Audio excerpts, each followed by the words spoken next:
तर मित्रांनो, त्यानंतर आम्ही डोंगर भंडारा येथे आलो. या मंदिराचं अजूनही काम वगैरे चालू असल्यामुळे इथे प्रवेश अजून निषेधच आहे. त्यानंतर इथला व्ह्यू वगैरे पाहिला. खरंच मित्रांनो, खूप छान व्ह्यू होता. त्यानंतर इथल्या महाप्रसादाचा सुद्धा आम्हाला लाभ भेटला. खरंच इथलं जेवण खूपच छान होतं. त्यानंतर तिथले दर्शन वगैरे झाल्यानंतर आम्ही चांगला व्ह्यू वगैरे निहारून पाहिला. खरंच इथला व्ह्यू खूपच छान होता मित्रांनो. त्यानंतर आम्ही गाडीच्या दिशेने जाऊ लागलो. गाडीच्या दिशेने जात असताना बाबांना काहीतरी आठवलं की पुढे काहीतरी आहे, पण आईने सांगितलं नाही, पुढे काहीच नाही आहे आता. त्यानंतर आम्ही गाडीच्या जवळ आलो.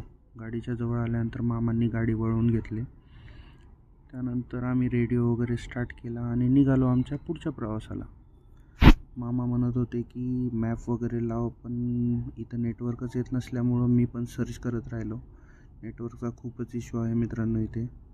त्यानंतर आम्ही निघालो आमच्या पुढच्या डेस्टिनेशनला.